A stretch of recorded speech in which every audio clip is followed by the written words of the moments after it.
not many of you know this, but my very first thesis during my master's degree in family relations and child development was on stress. I was working with a famous psychiatrist, and I was her TA, helping her write her book on stress in women in certain professions. That's when I studied stress, and what I found out that number one, which I think we all know, stress is not that bad, it's not our enemy. In fact, it pushes us to do more. So when is stress a problem?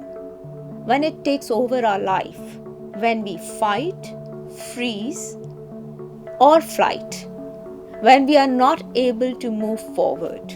Let's first understand stress. Stress is an unfamiliar, uncontrollable, or an unsafe situation.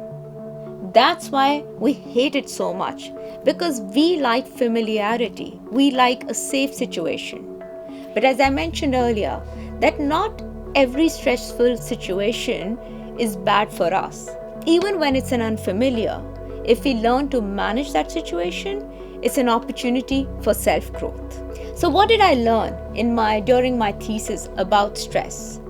And why is it relevant today? Because today corporates are spending millions of dollars on well-being program, yoga retreat. We are all looking for moments where we can release stress.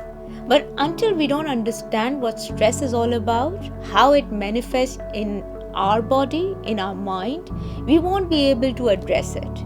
We may attend a retreat, we may attend a yoga class, but after 60 minutes or whatever the time frame is, we are going to go back into the same situation. So in this skill booster, we are talking about stress and how it relates to our well-being. So if I ask you a question, where do you feel stress, especially the negative effect of stress when it becomes toxic? Where do you feel it in your body? Is it in your stomach, your heart? You feel a little heavy, or you feel heavy in your shoulders, your head?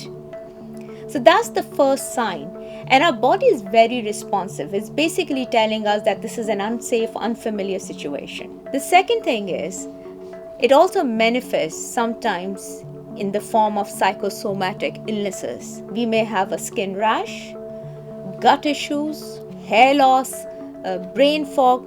These are all the signs that it's an unfamiliar situation and our body is telling us to do something about it. Now the good news is, because we've got our intuition, which is telling us that this is an unfamiliar situation, we should address it.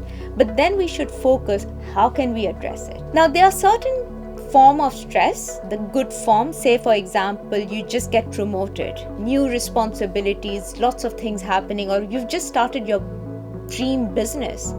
It's stressful, but it's exciting at the same time. And the more disciplined we are in terms of our habits and in terms of how we are approaching our work, it turns out to be a great way to manage stress and then, to achieve our goals. But then there are more difficult, stressful situations.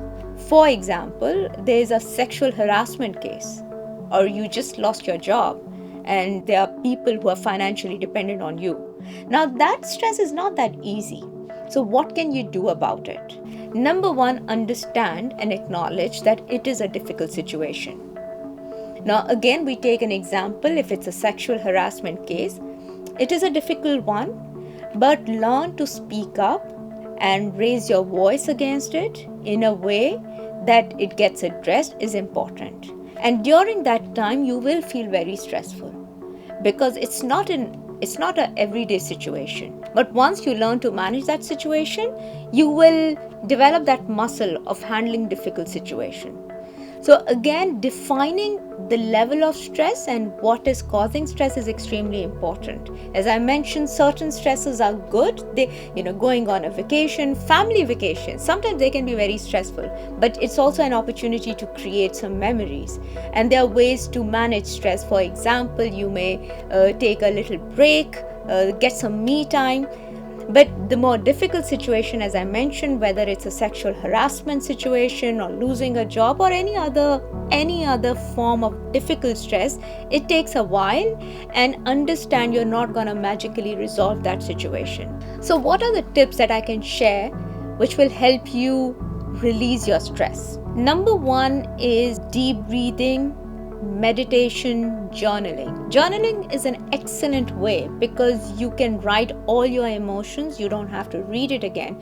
But what it allows you, a safe space where you can express yourself, how you're feeling. Meditation is also a good form of releasing stress, but again, first you need to learn to relax, because if you're feeling too low and you get into a meditative state, it's actually not going to work for you. So first you need to learn to relax your mind and body and then start the meditation process.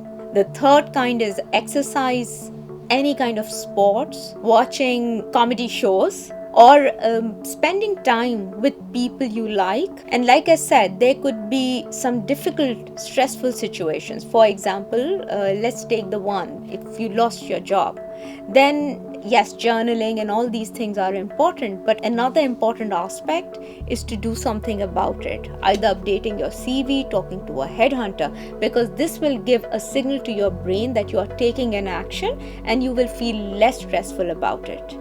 Nutrition is another way. If you eat healthy food, you can manage your stress in a better way.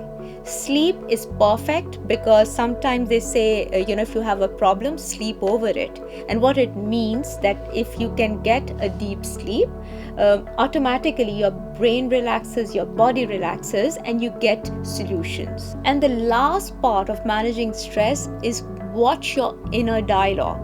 Because what happens when we are in that stressful situation, either we panic and we keep telling ourselves that let's do something about it, otherwise, it's going to be a disaster. So watch your language. Or we get too depressed. That means we don't want to do anything. In fact, we isolate ourselves. So none of these techniques are helpful to manage your stress.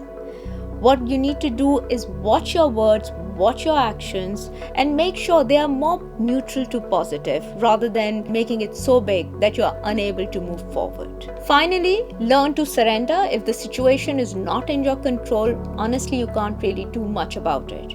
You can feel anxious for a while. And another technique that some people recommend, that even if you're an anxious type, just dedicate some time, maybe 2 minutes, 1 minute, and then move on with your life. Final point on this, some of us, we like to live in our past and constantly compare our present. Now that creates unnecessary stress in our system because there is no comparison. Similarly, some people, they're always planning. And we know that planning is useful, but again, there are lots of moving parts, which causes stress. So in order for us to manage stress, we need to be in our present. So just final thoughts, manage your words, manage your inner dialogue, have a routine or practice that helps you release your stress, whether exercise, journaling, yoga, anything. Eat healthy, sleep well, and learn to surrender. Thank you for joining Skill Booster by Fariha Salahuddin. If you like this content useful and relevant, please like, subscribe, and share with your friends and family.